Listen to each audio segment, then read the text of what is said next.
Romanos capítulo 1, versículo 16. Diz a palavra do Senhor. Romanos 1, 16 e 17. Vamos ler os dois versículos. Porque não me envergonho do Evangelho de Cristo, pois é o poder de Deus para a salvação de todo aquele que crê, primeiro do judeu e também do grego, porque nele se descobre a justiça de Deus de fé em fé, como está escrito, mas o justo viverá pela fé. Amém.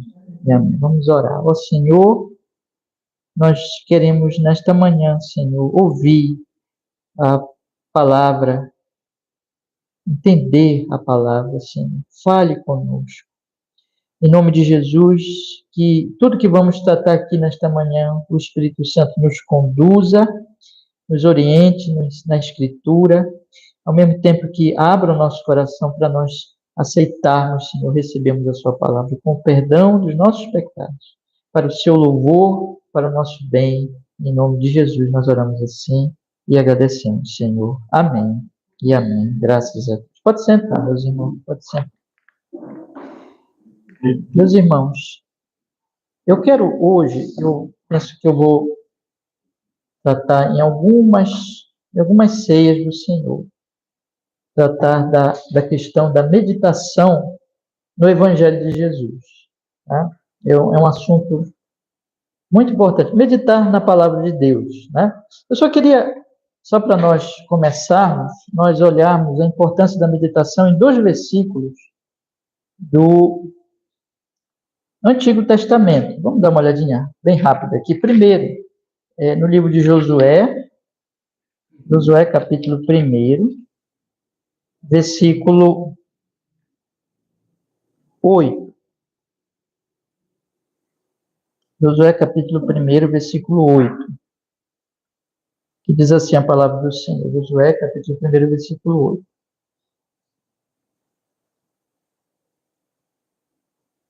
Não se aparte da tua boca o livro desta lei, antes medita nele dia e noite, para que tenhas cuidado de fazer, conforme a tudo quanto nele está escrito. Porque então farás prosperar o teu caminho e serás bem-sucedido. Agora, outro texto que nós conhecemos muito é o Salmo de número 1, que fala do homem bem-aventurado. Né? Então, Salmo 1, no versículo 1, que diz assim, e aqui ele faz diz assim, né? Olha, ele não faz algumas coisas, mas ele faz uma coisa importante.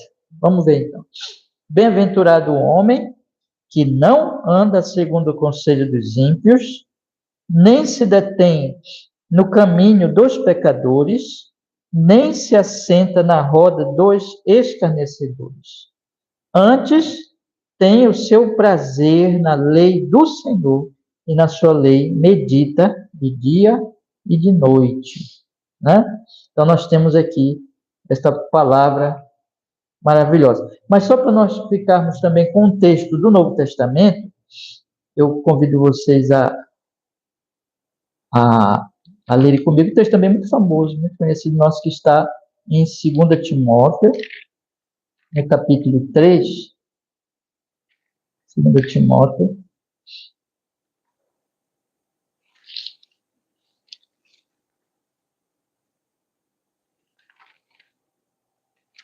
No Timóteo capítulo 3, versículo 16. Diz assim. Vamos ler para fazer também uma diferença, né? Diz no versículo 13, mas os homens maus e enganadores irão de mal para pior, enganando e sendo enganados. Tu, porém, permanece naquilo que aprendeste e que foste inteirado, sabendo de quem tens aprendido. E que desde a tua meninice sabes as sagradas escrituras, que podem fazer-te sábio para a salvação pela fé que há em Cristo Jesus. Toda a Escritura é divinamente inspirada e proveitosa para ensinar, para repreender, para corrigir, para instruir em justiça, para que o homem de Deus seja perfeito, perfeitamente instruído para toda boa obra. Então veja, a mesma ênfase, como Deus falou para Josué, e disse assim, Josué, medita na lei para saberes o que fazer. Aqui diz que quando nós ouvimos a Escritura, nós aproveitamos a Escritura, ela se torna proveitosa para nós, porque é isso que ele está falando para Timóteo, né? Ele permaneça no que ele aprendeu, versículo 14, ele tem ouvido que é a Escritura. Então, quando nós fazemos isso, o homem de Deus, ele se torna, então, esse é o propósito da Escritura, para que ele seja perfeito e perfeitamente instruído para toda a boa obra. Então, irmãos, o que a palavra de Deus está nos ensinando aqui? Ela está nos ensinando que nós precisamos dar atenção à Escritura Sagrada, nós precisamos dar atenção à palavra de Deus. Isso é uma ordem bíblica. O Deus de amor, de misericórdia, de graça, ele fala para nós, ele diz para nós, olha, vocês precisam dar atenção à minha palavra. Vocês crentes. Vejam, aqui é uma ordenança para os crentes. Aqui é uma ordenança para os crentes. É claro que é para todos os seres humanos, mas Deus está falando com Josué. Josué é o quê? Um crente, né?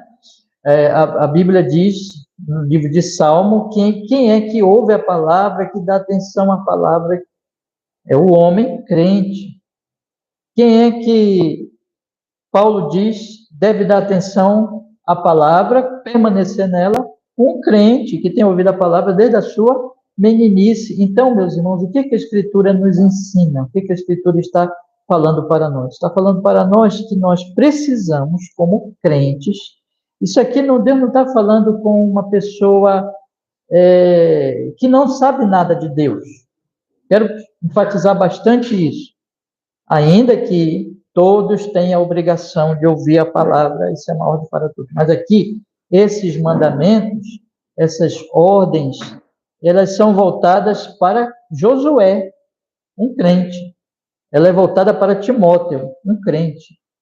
Ouve a palavra, atende a palavra, persevera na palavra de Deus, sem a qual nós não vamos ter esses benefícios. Vamos lembrar dos benefícios do... Eu não li com você, mas vocês sabem de qual já, né? Salmo 1 diz que o homem que faz isso, ele é uma pessoa com uma árvore plantada junto a ribeiros que dá o seu fruto. Então, ele é vivo. Então, irmãos, o que eu gostaria de começar a meditar com vocês hoje? Não vai dar para nós falarmos deste assunto numa pregação. Hoje eu vou fazer só uma introdução, só mostrando para vocês os passos iniciais. Mas nas próximas ceias, os irmãos sabem que toda a Santa Ceia nós temos tirado para falarmos do Evangelho. E eu sempre preciso explicar isso. Pastor, e nos outros dias a gente não fala do Evangelho, nós falamos do Evangelho todos os dias, todos os domingos, todas as quartas-feiras, é o Evangelho que nós estamos aqui para pregar. Mas a ceia, como ela é um momento que nós vamos lembrar da cruz de Jesus, nós queremos enfatizar ainda mais. Queremos falar mais sobre o Evangelho e o efeito do Evangelho nas nossas vidas.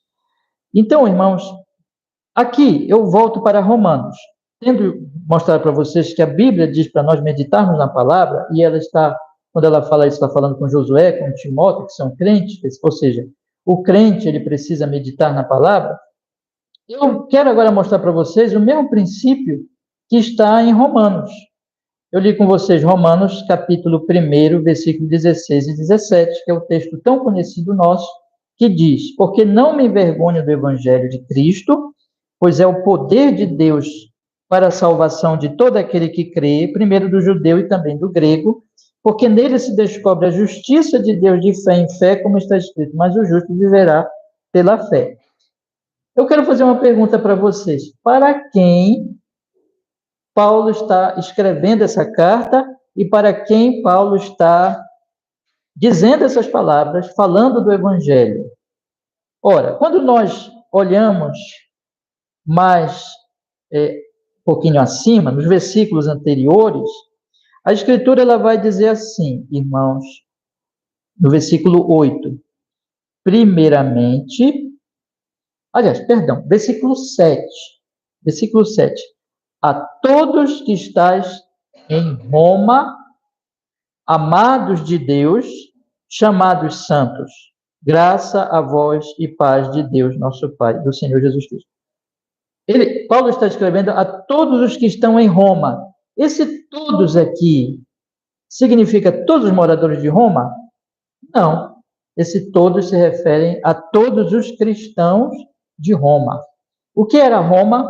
Roma era a maior cidade da época, a mais importante. Era a capital do grande e poderoso Império Romano. Então, Paulo, ele não fundou essa igreja não já existia lá quando Paulo escreveu essa carta, e Paulo está dizendo o quê? A todos vocês que são o quê, irmãos? Amados de Deus, chamados santos, crentes, eleitos, que fazem parte da igreja de Roma.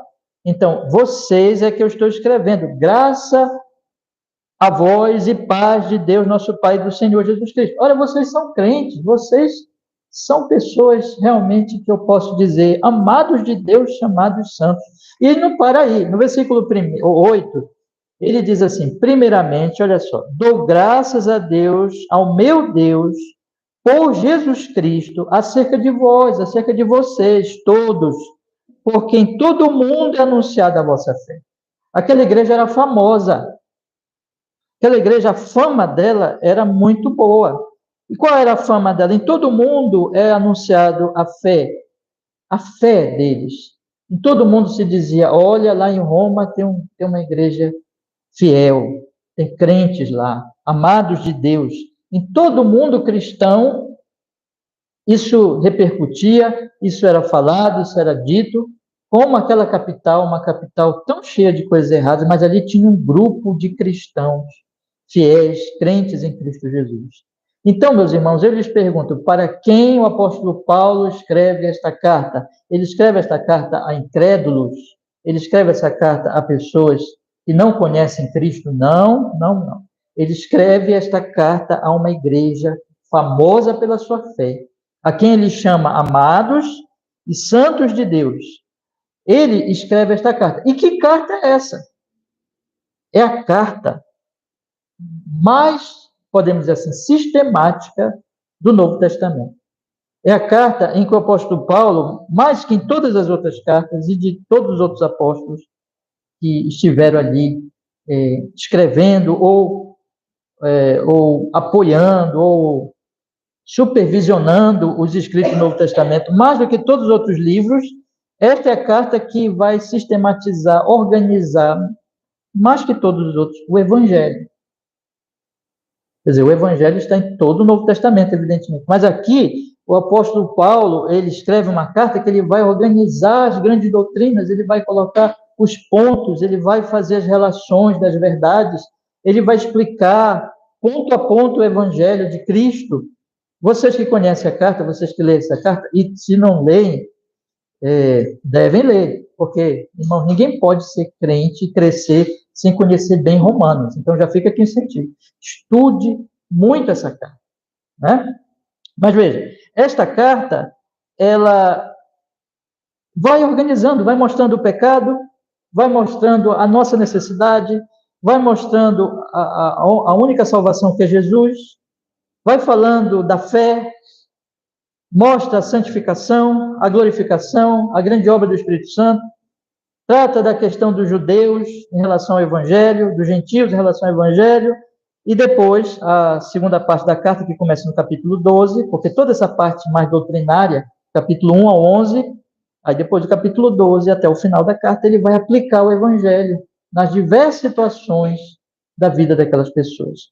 A quem, então, ele está escrevendo uma carta tão maravilhosa, tão sistemática, tão doutrinária, que apresenta de forma tão clara o Evangelho de Jesus Cristo aos evangélicos, aos que são do Evangelho, aos crentes. Porque o que é ser evangélico, irmãos?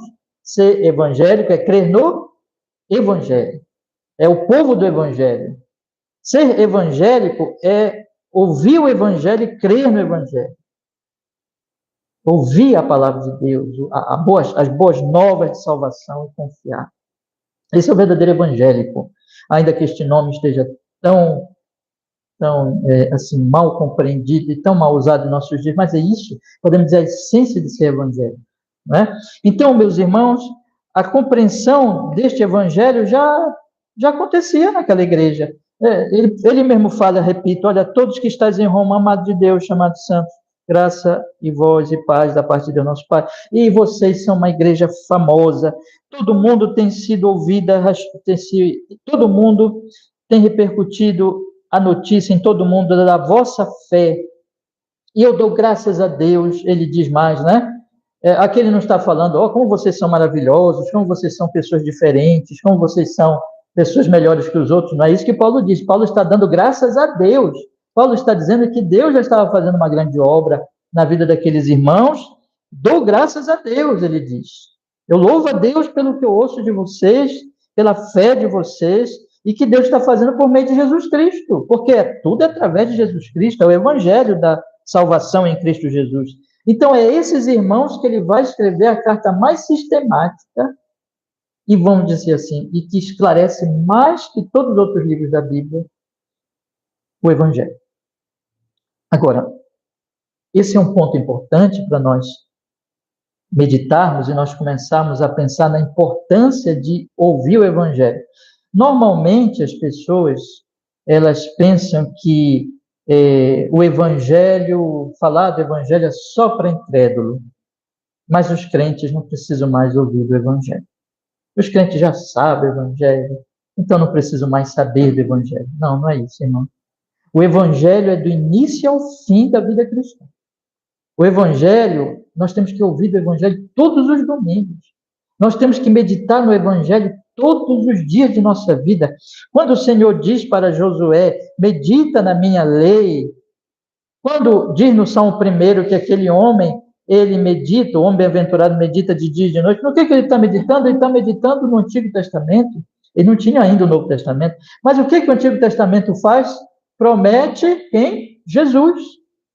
Então ele está dizendo, meditem na minha lei, e vocês sabem, vocês que são crentes antigos já conhecem a relação, né, entre o Antigo Testamento e o Novo Testamento, e tantas vezes nós já falamos aqui, o Antigo Testamento é promessa, Deus está prometendo a vinda de Jesus, então ali já está o Evangelho. O Evangelho já foi pregado no Jardim do Éden, quando Deus disse, vou trazer um descendente da mulher que vai pisar na cabeça da serpente. O primeiro pregador do Evangelho é o próprio Deus. Então, o que o Senhor está dizendo para Josué? Medita no Evangelho. O que o homem do Salmo 1 medita? Em que ele medita? No Evangelho. Então, o Evangelho está em todas as Escrituras, ainda que mais claro em algumas partes, mais bem explicado do que outras, e a revelação ela é progressiva, e Deus é como o nascer do sol. Primeiro você vê os primeiros raios ali surgindo no horizonte, depois você chega no meio-dia, que o sol está brilhando, então o Evangelho ele foi sendo esclarecido, mas já era o Evangelho. Tudo é o Evangelho está na Escritura, irmãos. Então, é para crentes meditarem no Evangelho, é para crentes pensarem no Evangelho todos os dias, é para crentes se levantarem de manhã e já colocarem propósito no seu coração. Eu preciso meditar no Evangelho nesse dia. Eu preciso entender melhor o Evangelho de Jesus nesse dia. E é por isso que nós temos o dia do Senhor. O que nós estamos aqui falando? Do que nós nos reunimos aqui? Esse dia tão precioso, é o mais importante que todos os dias. Por quê? Porque nós vamos meditar no Evangelho. Porque a pregação é sobre a pregação do Evangelho. Nós vamos falar do Evangelho. Nós vamos conversar sobre o Evangelho. Nós vamos pensar nas boas notícias de Cristo, nós vamos refletir sobre isso. E vejam que Jesus deixou o batismo e a ceia para simbolizar o quê? O Evangelho. Quando um crente é batizado, significa que ele está sendo purificado, ele está morrendo, está ressuscitando de novo, que é a mensagem do Evangelho. Quando nós estamos aqui à ceia, daqui a pouco nós vamos comer o pão, beber o vinho, o que é isso, irmãos? O Evangelho. O Evangelho de Jesus. é a mensagem de todos os domingos. E se pastores não pregarem o evangelho no domingo, não estão cumprindo a sua tarefa, não estão fazendo o seu papel. Se a igreja se reunir para outra coisa nos domingos, ou a igreja buscar outras coisas acima, mais que o evangelho, a igreja está falhando. A igreja é coluna e baluarte da verdade, do evangelho, do anúncio da boa notícia de Cristo Jesus. Então, meus irmãos, é isso. O que Paulo está fazendo aqui é dizendo, irmãos, eu quero ensinar vocês, eu quero trazer esclarecimentos sobre o evangelho que vocês já conhecem, é verdade. Vocês já entenderam, mas vocês precisam continuar estudando, vocês precisam continuar meditando nele, vocês precisam continuar ouvindo o evangelho de Jesus. E agora eu chamo vocês para perceberem mais claramente isso nas palavras que ele vai dizer em seguida. Vamos olhar a partir do versículo 8 de novo, acompanhe comigo, e os versículos seguintes, irmãos. Diz assim a palavra do Senhor. Primeiramente, dou graças ao meu Deus por Jesus Cristo acerca de vós todos, porque em todo o mundo é anunciada a vossa fé. Porque Deus é quem sirvo em meu espírito no Evangelho de seu Filho, me é testemunha de como incessantemente faço menção de vós, pedindo sempre em minhas orações que, em algum tempo, pela vontade de Deus, se me ofereça boa ocasião de ter convosco. Eu quero estar com vocês. Paulo anelava estar com esses irmãos de Roma, ele nunca os tinha visto face a face, mas ele anelava por isso, ele orava por isso, ele pedia a Deus por isso. Ele pedia a Deus, no versículo 10, sempre em minhas orações, que em algum tempo, pela vontade de Deus, se me ofereça a boa ocasião de ter convosco, porque desejo ver-vos. Para quê? Para que Paulo deseja ver aqueles irmãos? Será que é por interesse apenas de conhecer pessoas interessantes, pessoas famosas, que se tem falado deles, ou apenas para conhecer Roma, que era uma cidade tão importante? Quem não gostaria de ir para Roma naquela ocasião, de conhecer aquela grande cidade, como hoje, quem não pensa em viajar para uma grande cidade, pessoas muitas vezes têm sonho, fazem planos disso, mas não é esse o interesse de Paulo. Não tem nada a ver com isso. Ele explica aqui. Ele diz assim, porque desejo ver-vos para vos comunicar algum dom espiritual, a fim de que sejais confortados. Isto é, para que juntamente convosco eu seja consolado pela fé mútua, assim vossa como minha. Em outras palavras, eu não vou aqui fazer uma exposição detalhada, mas só quero dizer o seguinte, como até Martin Lloyd Jones, nas suas exposições da Carta aos Romanos, que está tudinho na internet, viu, irmãos? Eu recomendo vocês. Um irmão colocou lá, gravou todos os pregações de Lloyd Jones em áudio em português, está lá. Vocês podem acessar. Mas, pois bem, vamos pensar aqui. O centro de tudo aqui é edificação. Paulo quer edificar os irmãos. Paulo quer estar com aqueles irmãos para também ser fortalecido, mas para edificar aqueles irmãos. Paulo era o apóstolo dos gentios. Paulo mesmo diz, eu sou devedor, versículo 14, tanto a gregos como a bárbaros, tanto a sábios como a ignorantes, assim, enquanto está em mim, estou pronto para também vos anunciar. Olha que coisa. Vos anunciar o evangelho a vós que estáis em Roma. Mas eles não são crentes já? Mas Paulo diz, eu vou aí falar do quê? Do evangelho.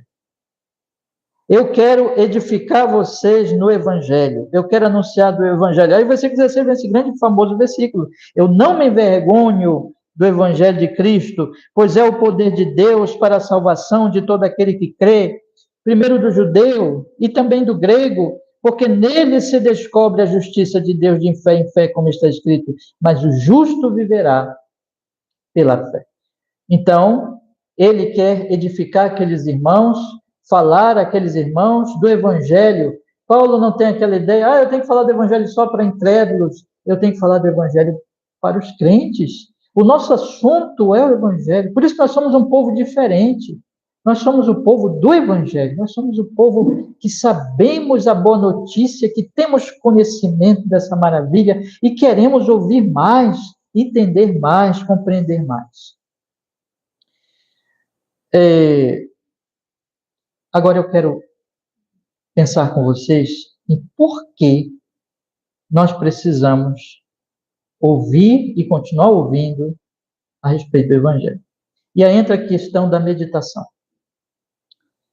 O pastor Tim Keller, eu já citei isso aqui, acho que foi até domingo passado, ele coloca para nós que nós podemos entender a questão da oração, e vocês sabem, quando nós oramos, nós falamos com Deus. Mas nós temos que compreender que a oração ela está relacionada a ouvir e a meditar. Aí Tim Keller explica assim, que o ouvir, Deus ele fala conosco, através da sua palavra. E o que é o meditar? O meditar, nós vamos falar conosco. Você fala consigo. Você fala com você. É uma reflexão. E é a meditação. Você vai falar o quê? Você vai falar o que Deus já falou. Você vai ficar pensando, meditando naquilo. É o que o salmista faz. Ele diz, por que estás abatido a minha alma? Espera em Deus. Lembra lá no Salmo? Com quem que ele está falando? Está falando com Deus? Naquele momento, não. Ele está falando com outra pessoa? Não, também naquele momento não está falando com outra pessoa. Está falando consigo mesmo.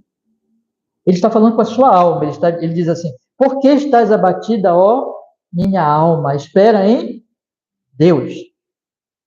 Aí estou lembrando do Tim Keller, lembro de novo do Lloyd Jones, que tem uma exposição exatamente nesse salmo, naquele livro Depressão Espiritual. Estou indicando aqui alguns livros para os irmãos hoje. E ele diz assim, irmãos, neste livro, ora, a alma do salmista estava falando com ele, só que a alma estava falando coisa errada. A alma estava falando de angústia, a alma estava falando de preocupações, a alma estava falando de desespero. Então ele fala com a alma agora, pela palavra, e diz, para a alma, por que estás angustiada, ó alma? Espera em quem? Em Deus. Ele está meditando naquilo que ele já ouviu. Deus é a nossa esperança, Deus é a nossa rocha. Não precisamos estar angustiados, não precisamos estar preocupados. Então, a meditação é a pessoa falar consigo, irmãos. Mas não se pode falar consigo mesmo sem ouvir. Então, aí vem ouvir a palavra, atender a palavra. Por isso que domingo nós estamos aqui, ouvindo. Por isso que nós temos que ler a Bíblia. Nós estamos ouvindo a palavra. Por isso que nós temos que conversar com nossos irmãos. Nós estamos ouvindo nossos irmãos falar da palavra. Por isso que nós temos que ouvir a palavra e então vamos meditar na palavra. É a tarefa do meio. E, por último, orar. Então, no ouvir, Deus fala comigo. No meditar, eu falo comigo. E no orar, eu falo com Deus. Então, o meditar é a tarefa do meio. É a tarefa que fica entre ouvir e orar. E quando o Senhor diz para Josué, medita, ele está falando isso para Josué. Medita, Josué, na minha lei. Tu já conhece. E tu já tens ouvido. Faz o que o salmista depois vai fazer. Quando o Senhor diz fala da característica do homem do Salmo 1 que medita, ele faz isso. Ele, enquanto os outros estão lá sentados na mesa, na roda dos escarnecedores, andando com os pecadores, o que eles estão meditando? Hein? No que eles estão meditando? No pecado. Eles pensam no pecado, eles conversam sobre o pecado, eles refletem sobre o pecado. Mas o salmista, ele medita na lei de Deus de dia e de noite. Significa que ele vai ficar lendo a Bíblia, não vai fazer mais nada, vai passar o dia todo lendo a Bíblia, não é isso. Ele vai ter um momento dele de ler a Bíblia. Tem o dia do Senhor que ele vai ouvir pregação, mas ele vai estar trabalhando, ele vai estar estudando, ele vai estar fazendo as coisas dele, mas ele aqui e ali, ele vai meditando.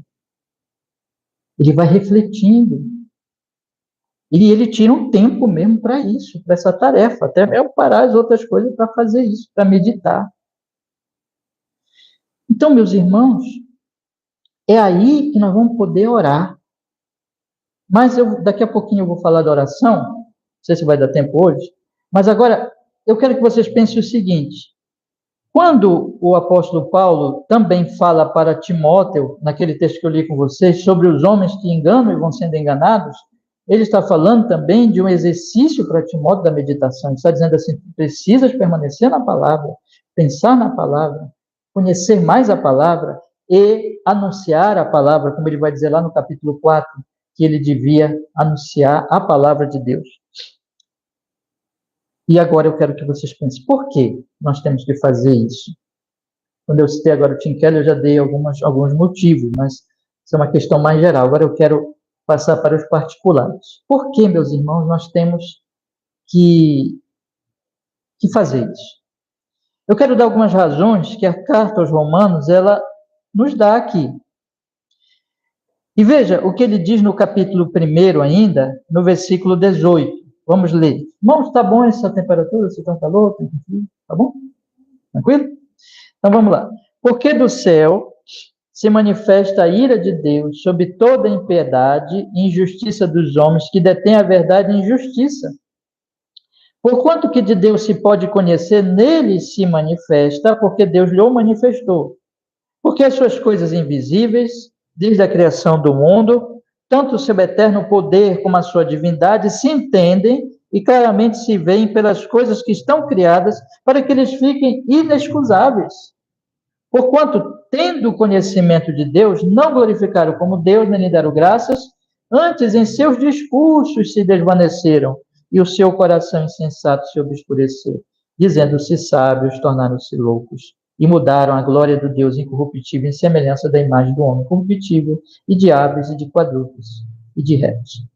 Eu quero que vocês pensem comigo agora que o apóstolo Paulo está dizendo o seguinte: existe uma revelação claríssima do ser de Deus, das coisas invisíveis de Deus, versículo 20, o seu poder, a sua divindade. Ele diz que se entendem e claramente se veem pelas coisas que estão criadas, pela criação. Isso é claro, Deus ele se revela na criação. Mas os homens, o problema deles é que eles rejeitam a criação.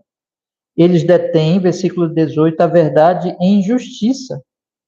Eles detêm essa verdade. Como é que eles fazem isso? É porque eles trocam a verdade.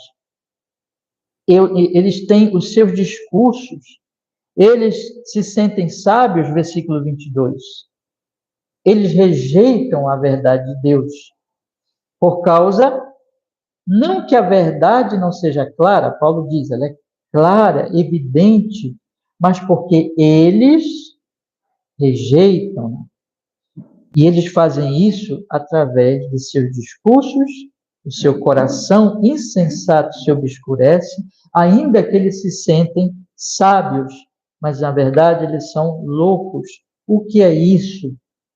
O que Paulo está falando aqui é que existe um problema no coração do homem, no ser do homem, que ele rejeita a luz de Deus. A luz brilha, mas ele diz, não quero. E aí ele faz uma reflexão, um raciocínio, uma meditação, de acordo com o seu coração, de maneira que ele inverte as coisas. E o que dá essa inversão? A inversão está no versículo 23. Veja, e mudaram a glória do Deus incorruptível em semelhança da imagem do homem corruptível e de aves e de quadrúpedes e de répteis. Então, ele pega aqui, deixa eu ver aqui um objeto, só para ilustrar, entre essa taçazinha aqui, aí ele pega essa taça, isso aqui, aí ele inverte.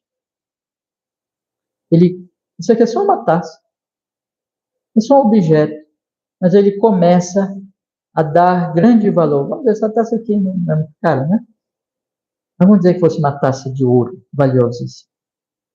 Aí ele começa a dar tanto valor aqui e considerar aquilo como algo mais importante para ele, o seu Deus. Ele inverte.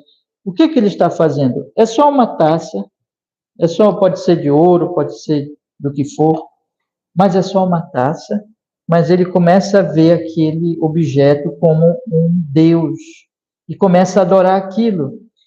É preciso muita reflexão, muito pensamento para chegar a essa conclusão. Só que esse pensamento, essa reflexão, ela está sendo baseada no coração que rejeita a verdade. Então, a pessoa rejeita a verdade e aí ela pensa de acordo com essa rejeição e ela chega a conclusões invertidas.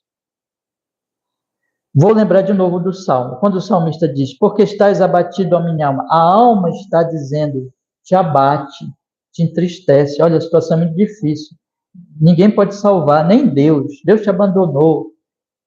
Então, a alma está falando, é o coração que está falando, é a própria natureza do salmista que está falando. Ele não deixa isso acontecer. Ele diz assim, aquieta-te, alma. E aí ele começa a lembrar do que ele ouviu, de que Deus é a sua esperança. Ele começa a lembrar da verdade da palavra de Deus. Então, ele faz o oposto dessas pessoas. Essas pessoas, porém, fazem o quê? Elas ouvem a sua própria alma, elas ouvem o seu próprio coração. E toda a reflexão delas é de acordo com o seu próprio coração insensato, que se obscurece, e que, ainda que eles se digam sábios, eles são loucos. Irmãos amados, nós estamos vendo isso em todos os lugares. Isso está em nós por natureza, mas nós vemos isso em todos os lugares. Nós vemos isso na grande mídia, nós vemos isso na internet, nós vemos isso na academia, na filosofia, nós vemos isso em todos os lugares, no mundo político, empresarial, em todos os lugares está reinando uma espécie de reflexão insensata, de acordo com o coração dos homens, que leva os homens a rejeitarem a verdade de Deus e leva os homens, então, a adorarem coisas, ídolos, a semelhança da imagem corruptível, eles mudam a glória de Deus, incorruptível, em semelhança da imagem de homem incorruptível. E no versículo 25, vejam que Paulo ainda acrescenta, dizendo assim, eles mudaram a verdade de Deus em mentira, e honraram e serviram mais a criatura do que o Criador, que é bendito eternamente. Amém. Então é isso que vai acontecer. Por que nós precisamos meditar?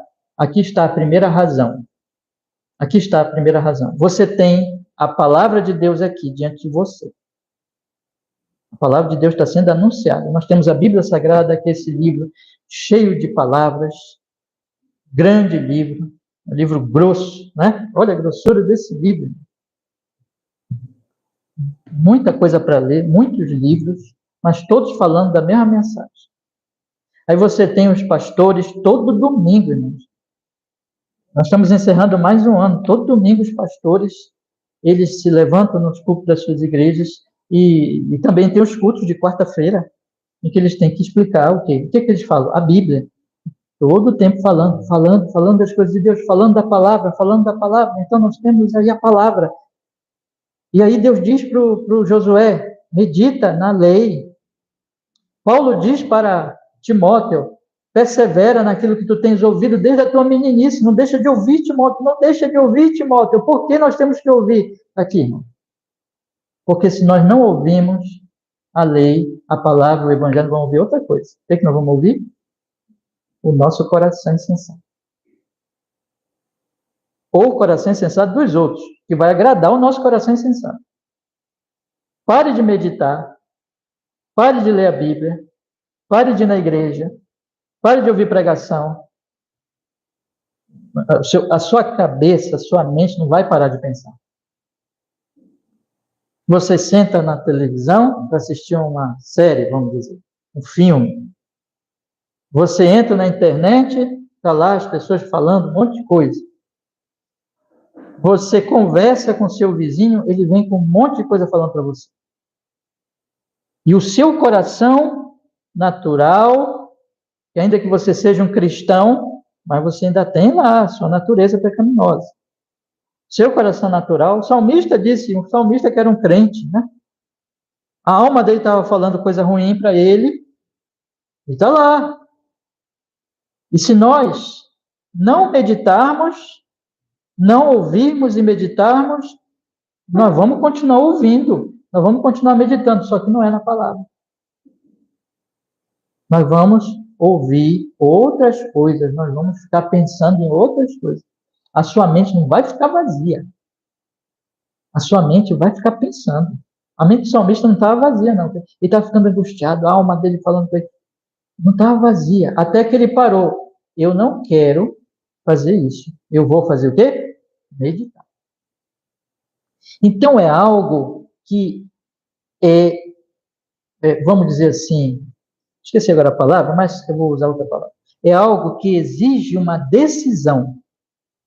É algo que exige uma determinação. Não é alguma coisa que diga assim, eu vou, sabe, eu vou fazer quando eu quiser, se der. Não, é algo que exige uma determinação.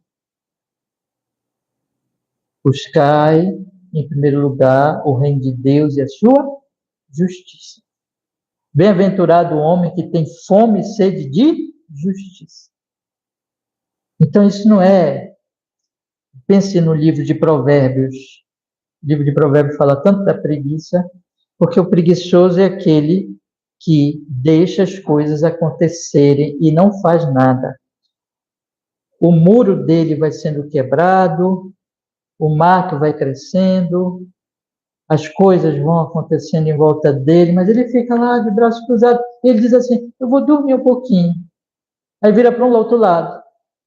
Enquanto ele não for lá consertar o muro, tirar o mato, ajeitar as coisas vão continuar lá. As coisas não vão mudar. Então, quando a Bíblia fala da meditação, a Bíblia está dizendo assim: olha, cuide do seu coração. Cuide dos seus pensamentos. Você é um cristão, a salvação é absolutamente pela graça, do início ao fim. Mas isso não significa, irmãos, que nós vamos pecar e dizer assim. Até Paulo vai falar: pecaremos porque a salvação é pela graça?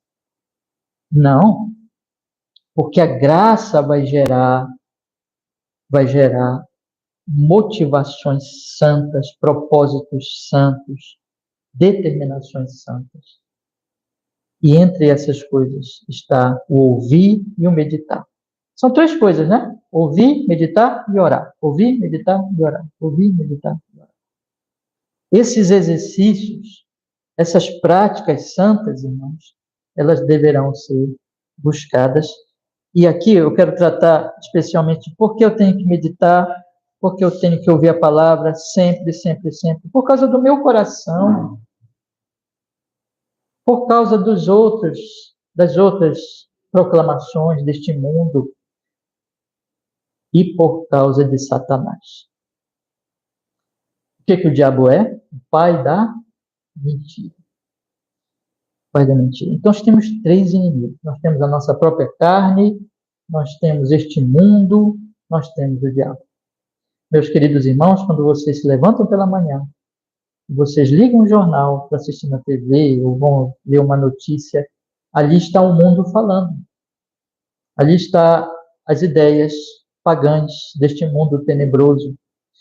O seu coração também pode começar a falar, a sua natureza pecaminosa pode começar a falar. E já fala, você acorda, já começa a falar. Já começa a pensar, já começa a duvidar, já começa a desejar o que não é bom. Já está lá.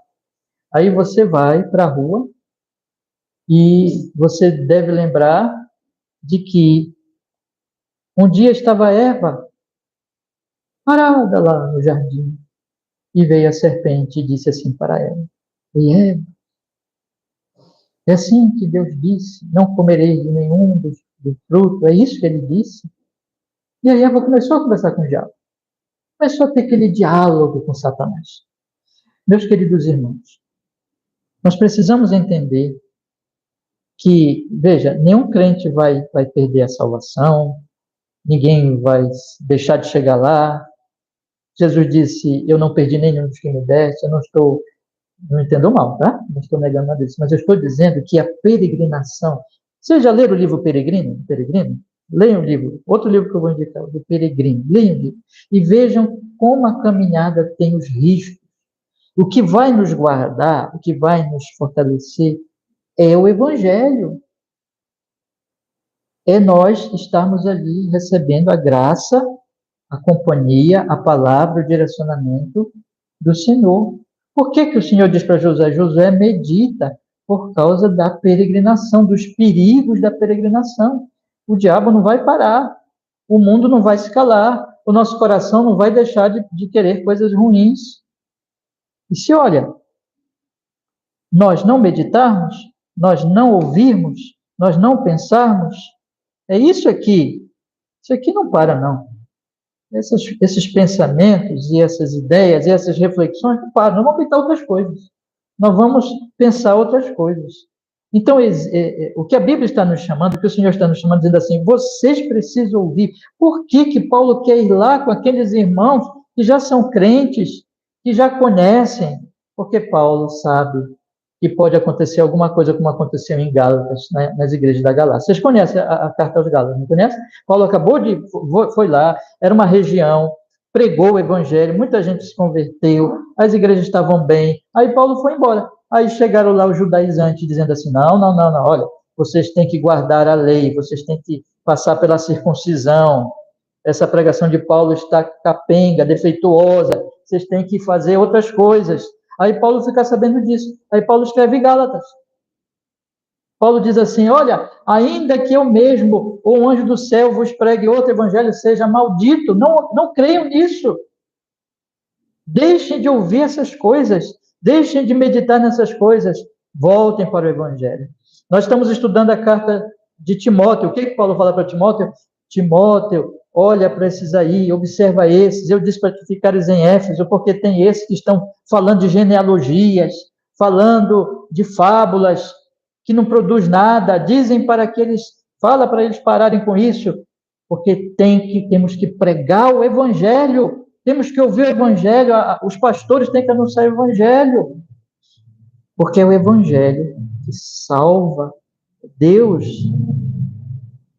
em Cristo nos salva, nos santifica, nos fortalece. Nós temos que ouvir, meditar, não temos que parar. Não é questão assim, olha, às vezes eu vou ouvir, às vezes eu vou pensar nisso, mas só quando tiver tempo. Não é a questão mais importante que comer, que beber, que vestir, que comprar, que conseguir coisas, que buscar as coisas daqui.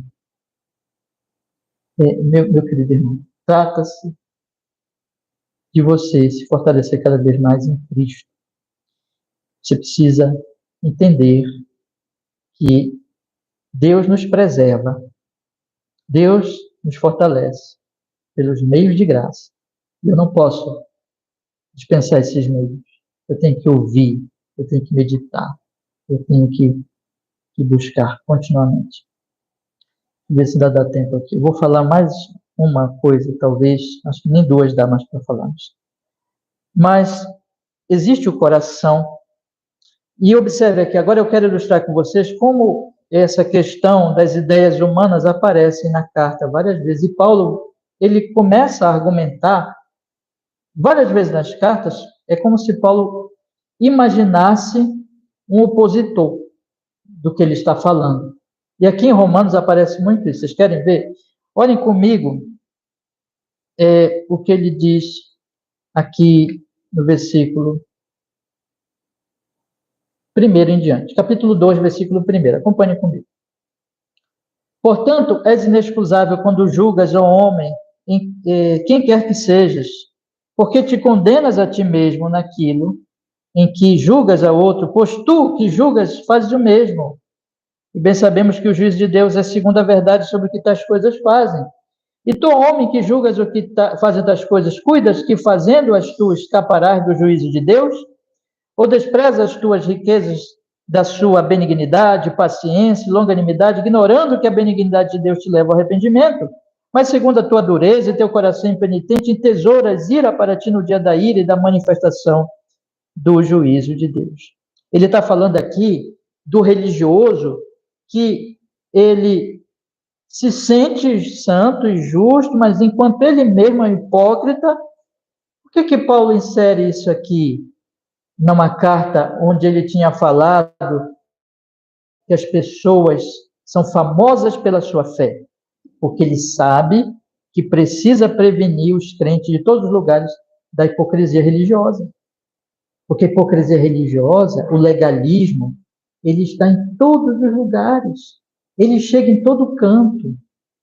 E o nosso coração gosta disso, irmão.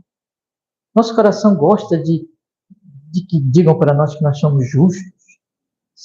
Você é justo. Como você é um crente, é um santo. Nós ficamos felizes. Eu sou mesmo, eu sou santo mesmo. E nosso coração gosta disso. Então, Paulo coloca essas coisas. Paulo fala do judeu hipócrita. Paulo diz no versículo 21, veja que ele está como que argumentando com alguém. Tu, pois, que ensinas a outro, não te ensinas a ti mesmo. Tu que pregas que não se deve furtar, furtas. Tu que dizes que não se deve adulterar, adulteras. Tu que abominas os ídolos, cometes sacrilégio. Tu que te glorias, desonras a Deus tu que te glorias na lei, desonras a Deus pela transgressão da lei. Ele está falando aqui com pessoas legalistas, porque o legalismo, irmãos, porque essa religiosidade hipócrita, ela chegou em Gálatas, onde Paulo pregou o evangelho. Existe o risco do legalismo. Então, se as pessoas não estiverem ouvindo o evangelho, não estiverem entendendo o evangelho, não estiverem cada vez mais e mais meditando que tudo é pela graça, o que vai surgir quando tira o evangelho? O que vai surgir quando as pessoas deixam de ouvir o evangelho? O legalismo.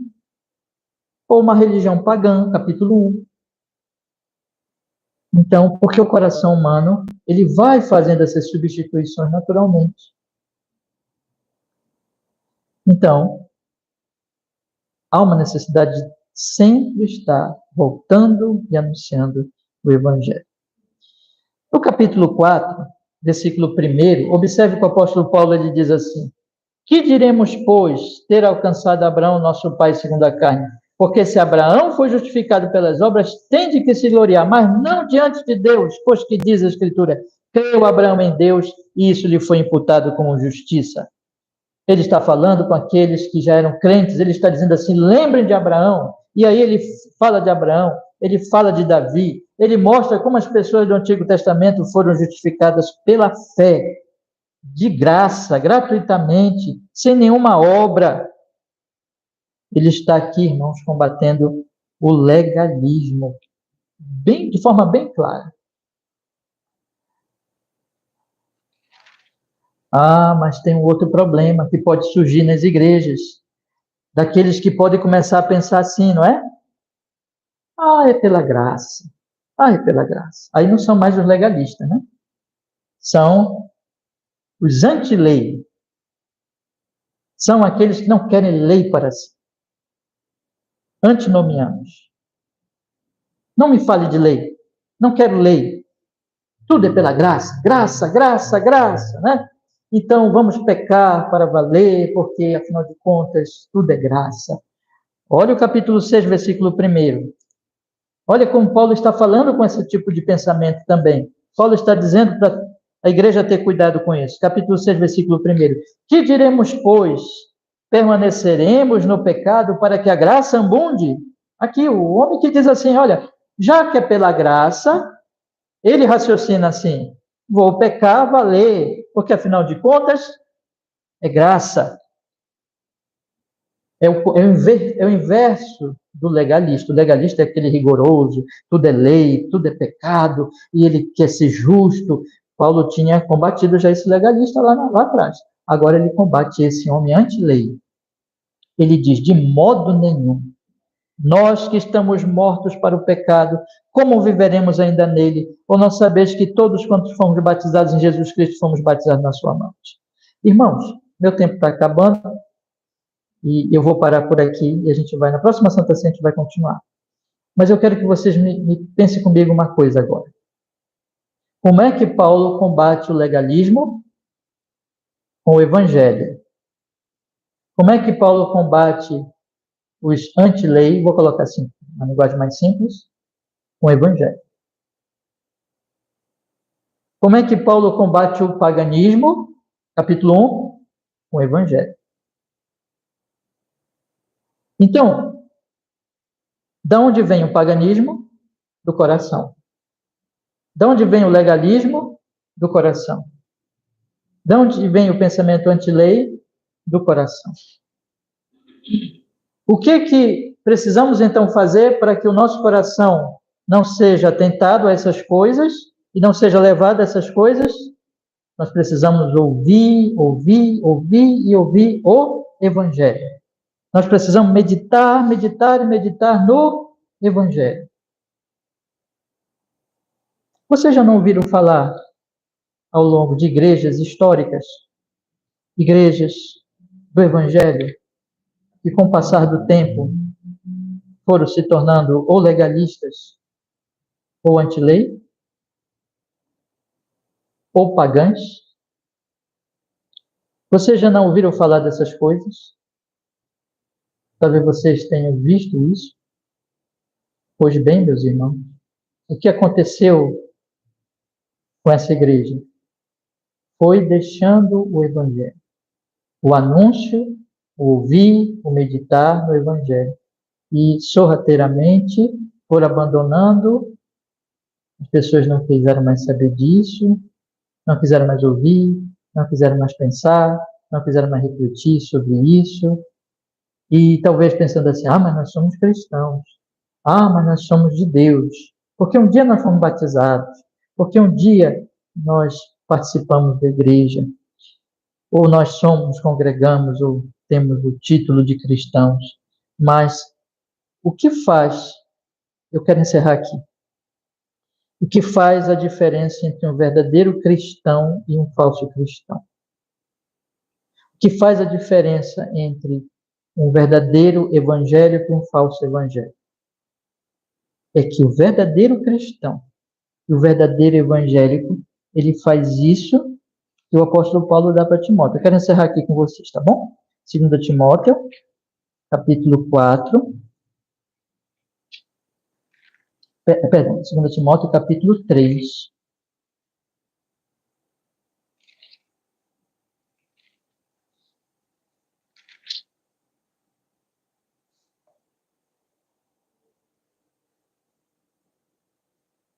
Segundo Timóteo, capítulo 3, versículo 14, que diz assim: Tu, porém, permanece naquilo que aprendeste, de que foste inteirado, sabendo de que tens aprendido, e que desde a tua meninice sabes as sagradas escrituras que podem fazer-te sábio para a salvação pela fé que é em Cristo Jesus. O verdadeiro evangélico, o verdadeiro cristão, permanecerá na Escritura que anuncia, que traz o Evangelho de Jesus Cristo, nos fazendo sábios para a salvação pela fé que há em Jesus Cristo. O falso cristão, o falso evangélico, ou a falsa igreja, ela vai substituindo, ela vai deixando de ouvir. O cristão vai deixando de ouvir, vai deixando de meditar, vai deixando de buscar, vai começando a ouvir os pagãos, os legalistas, os anti-lei, vai começando a encher o seu coração, aquilo agrada, não medita mais. Não faz o que o salmista fez. O salmista, quando a alma dele falou com ele, ele disse para a alma. Não, o falso ouve a sua própria alma, ouve o seu próprio coração, ouve as outras mensagens e medita e pensa nessas coisas. E o final dele é Romanos 1. Adorará a criatura em vez do Criador. Então, meus queridos irmãos, vocês amam Jesus? Eu quero perguntar a todos vocês que estão aqui nesta manhã. Vocês amam Jesus? Vocês creem no Senhor Jesus como Salvador de vocês? Vocês reconhecem que a única esperança de vocês é a cruz de Cristo? É a obra dele? E vocês sabem que tudo depende da graça de Deus?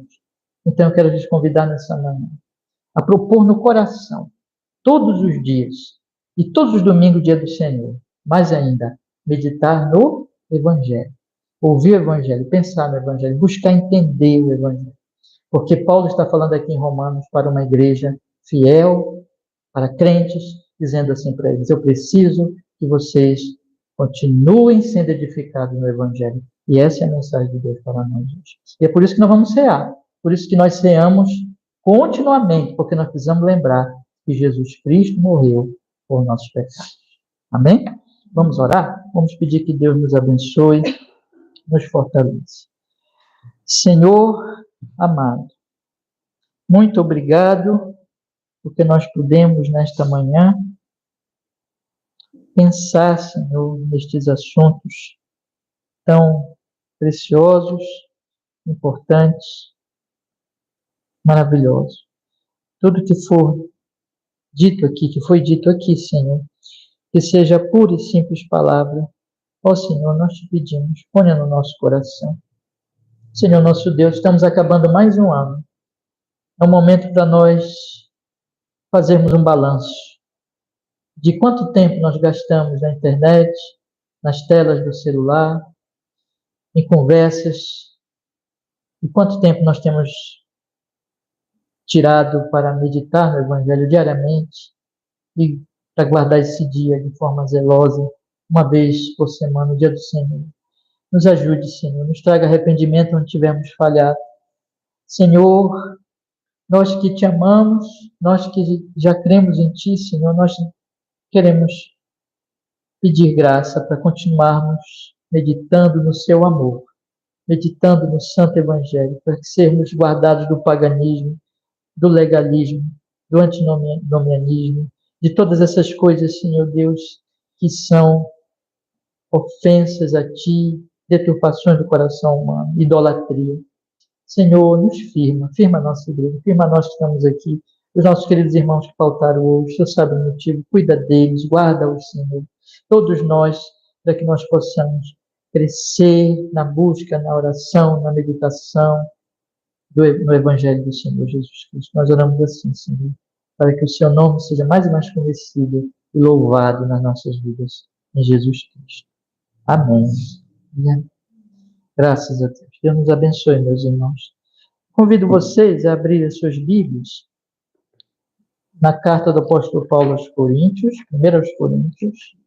Nós vamos abrir a nossa Bíblia para agora passarmos para a ceia do Senhor, 1 aos Coríntios, no capítulo 11, e a partir do versículo 23, nós vamos ler a palavra do Senhor.